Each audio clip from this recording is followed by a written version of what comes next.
Good afternoon, people. Good afternoon, people. Today, man, we got a very special guest on here. My uncle, the black man. You know, been knowing this man all my life, but I ran into him somewhere else. We gonna get to that when we go through it and everything. So I'm gonna let him introduce himself. You know, and let's get it started. I'm happy to be here today and hope we can engage in a conversation of value. My name is Zachary McAllister.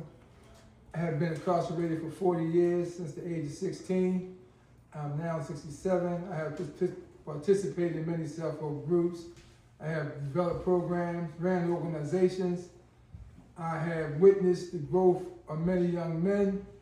I have also witnessed the destruction of many men. I have participated in the growth of many men. Also, I save lives. That's what's up. That's what's up. So let's start from the beginning. Let's tell the people where you're from. What area you grew up in? Park Heights, Park Heights, of course. Pimlico Road. Park Heights, Pimlico Road. Yeah, man. So what was it? What was it like for you?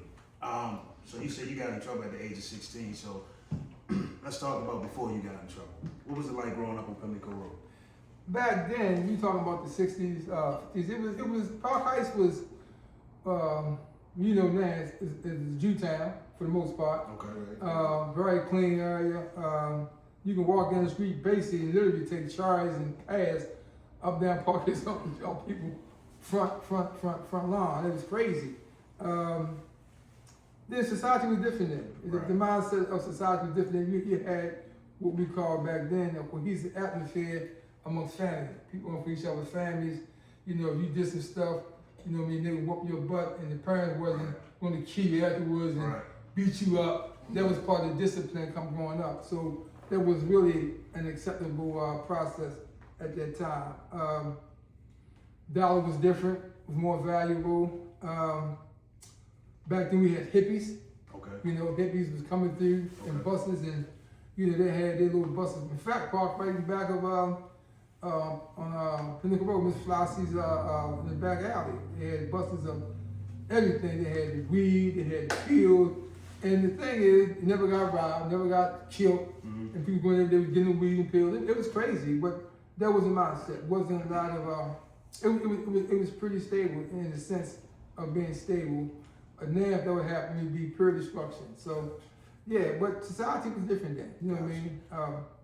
So let me ask you this then, because I know in the 60s, that was around the time the racial tension was at its all-time high. Did we I ain't say we, I mean you, did you was that in the Park Heights area? Like the racial tension and, you know, the white people beefing, you know, coming down and we, you know, the black people jump on them, you know, vice versa, you know what I'm saying? The racial thing, because it was real heavy in the 60s. So when Kennedy got killed, for example, when Martin Luther King got killed, rounds was set off, his train came through Albertson Riggs, through the train tracks, everybody was out, same with Kennedy. But yeah, people was in the uproar, they was breaking, riding, and doing the things that they do at that time. It was pretty much out there, destruction of emotions and anger and people upset. And I think when people are upset, basically their emotions comes out. So that's basically what it was at that time. Right. So were you the only child? Was that what? Were you the only child? Are you the only child? No, I got 2 more brothers and 3 more sisters. Okay. I was youngest of the boys though. Oh, that's what's up. So you said you got in trouble at an early age at 16. Was that your first time getting in trouble? Well, if you speak on childhood, I must admit, I was a very bad little guy. and there was nothing funny about it. I was out of control, I was bad. I played with a lot of guns, I had a lot of guns. I mean, at that age, shotguns, you name it, I had them. Right. You know, everybody knew I had guns, and when it was guns, they come to me for guns. I mean, that's just what it was. So as a result of that, you know, things happen. You got guns, when you play with guns, eventually something's gonna happen. That's you know, true. you're just not gonna have guns. You don't want to test them, you want to shoot them, you want to shoot them. Right. You're going to do something crazy, and that's what it boils down to. But at the end of the day, I admit I wasn't always, I was out of control. I was young, I was emotionally engaged, and and that's what it was. That's the process. Okay. All right. So, how was the dress code back then in the '60s and '70s? That's a good question. You know, so when I look at society now and think about when we was coming up, we were some clean cats, man. We dress appropriately. We always wear shoes. It's crazy because now all we see is tennis shoes. Yeah. But back then we wore shoes. We fighting shoes, we running shoes, and that's what it was. I mean, tennis was like play only for use of sports, Right. for the most part. But for the most part, we wore shoes, and it was a casual dress. Shoes, socks. I had like the platform joints in there. It was good damn rubbers, Y'all Sal get low in Kirk. them? Yeah, platform down. In fact, on Park Heights, Sal Kirk was on Park Heights. Okay. We used to get shoes. I mean, we used to get shoes up there, damn brothers, you know what I mean? But we always had shoes. We wore shoes back in the day. Before shoes, we ran in shoes. We stayed clean. We stayed sharp. We were some sharp young kids back then. You know what I mean? Yeah, man. I it's crazy because I'm for whatever I got this fascination with the '70s black exploitation films and that type of stuff. You know, like the Mac and you know all that type of stuff. I stay on that, man. So if anybody asks me what I wanted to be growing up, man, I always say I wanted to be a pimp. I wanted to be a pimp. You know what I mean? Or a big time drug dealer. You know what I mean? Okay. And all that comes from me just being with this fixation that I got on them '70s movies, man. You know. All right, so let's fast forward a little bit. So you said you got in trouble at the age of 16. I guess that's around the time you you caught your bit. If we can, without going into too much detail, you know, let's talk about what led up to that. You know,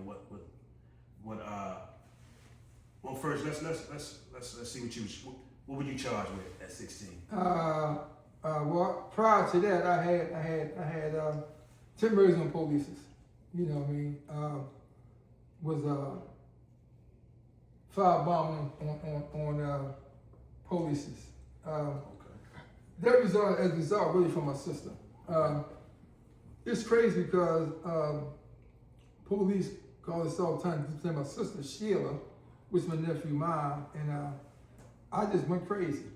You know what I mean? And I said, let's take down all white people. It was crazy, right? And we actually went crazy, and that's what happened. In fact, they brought in National Guards. They brought in National Guards, and they wanted to talk to me. They wanted to give us recreation centers and all that. And eventually locked me up, put me on courtside to the jail. They came with two young builders and took me down to Cheltenham.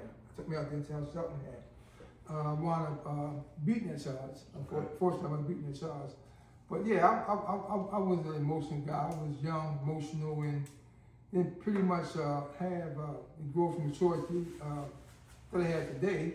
But that's understood coming through that early time and having that emotional mindset. But I think when you're young, you have these type of out-of-control emotions because you really don't understand what that means. As you go through life, if you're learning, then you can get a better perspective with yourself. Right. Okay. Well, wow. 10 murder on police at 16. That's crazy. Yeah, 'cause I used to hear about that, you know, stories in the house of 40-21 people. Oh, they used to talk about it and all that. So that's when he was already gone, but they used to say Zach or somebody, you know, it was just crazy. They just talk about him a lot though, but you know, I always wanted to meet him. Right. You feel me? But I was young when he left. I think he the one that named me Shorty Cool though. Yeah. That's where the name came from. Yeah, because somebody asked us that a couple podcasts ago, how you get your name, and you told it. So okay, so with you, and so when did you get found guilty, or you pled out, you copped out? For what charge? For whatever that you end up doing for 40 years. Okay, that's a whole different charge. That's a whole different situation. That was murder, robbery gone wrong, and as a result, they had sentenced me to my natural born life. But there was no such thing as a sentence. So this would happen. Even the judge himself, they abused their discretion of power. Okay. And said I never be back in society, which is a lie. I'm here talking to you guys right now. Right. So that was a lie. It was abuse of a sentence. So you get in the system. I was sent to the penitentiary, Maryland Penitentiary, 1974, and you get in there. You know, you do what you got to do. You go through the books, you get through law classes, and you find out there wasn't no such sentence. They call me back in court, and you erase it out. They erased the natural life. Yeah, no such thing. With no such thing as a natural. It was abuse of the system, abuse of a sentence, and the judge abuses power. So you erase it out. one with life and like 45 years, and that's 60 years. That's what I went from there. With parole was sentence, then we had that. Wow, man. So at a young age like that, man, being so young, and that judge sit up there and tell you that you're going to jail for the rest of your natural life. Absolutely. How that make you feel, man? Because my knees probably would have got weak. I'd have fell out on that joint or something, man. Like, what the hell? That's a good question. And the reality is, I really cannot sit here and tell you how I felt. I mean, I was calm. I mean, it didn't make sense to me. You know what I mean? It didn't make sense to me, and I knew I had to fight. I always been a fighter, so and that was my mindset. Go in there and fight, and I did precisely that. I fought and I fight hard. So, and I gave back that, and I'm here today talking to you guys. Yeah, that's what's up, man. That's definitely a blessing. Right. So, what kind of person you was when you was young when you stepped inside that penitentiary? That's a good question. I always, even in society as a young kid, I always had a mindset where I was fearless in every sense of the word. I didn't have no fears of, I didn't fear anything with God, you know what I mean? And so I look at other human beings like me. I mean, so you like me, I don't have any fears of who you are, or how tough you are. You don't talk to me as far as I'm concerned. Right. You know, I'm not going to violate your space, and I pray to God you don't violate my space. Right. You know, because I do what you do. I can get at you as best as you can get at me. Yeah. You know, but for the most part, I've always been, even young, a laid back kind of guy. Never use drugs, don't use drugs, laid back kind of guy, but I just don't tolerate the foolishness and disrespect. Gotcha. You know what I mean? And I'm saying what you did. So I've been laid back, and but the penitentiary itself was a very ruthless environment. As a young kid, I was probably one of the youngest guys in there at the time. Probably never got, he's dead now, but it was a very ruthless and a sick environment. Let me say that. You know what I mean? In a period of violent destruction. I witnessed some things, seen some things that, wow, you know what I mean? But that's what it was, you know what I mean? It is what it is, and unfortunate, I survived that. I came through there maintaining my discipline, my maturity, and I'm here today. So I know, so I hear all the stories. We've all heard all the stories about that Maryland penitentiary back in the 70s. Man, they said that was crazy. They said that penitentiary was crazy. and so I've said this before, like, I'm gonna speak of the gang culture now, the gang culture in prison. With all these guys joining gangs, I guess, for protection or what have you. I don't know if that existed back then in the penitentiary. But I always say, like, when I was in there, I did state that. When I was in there, you had to be a man. You had to, you had to hold your own. You know what I'm saying? Men respected men. Absolutely. You know, if you stand up for what you believe in, you stand on your own 2 feet, you're gonna be good. You ain't gonna have no problems in the joint. That's how I see it. You know what I mean? As opposed to the day when everybody want to join the gangs and you know what I mean? Like that's just crazy to me. You know. But I know you saw some crazy stuff, man. Ben, as though you've been down 40 years, and like I said, I heard that penitentiary was. They said that from the stories that I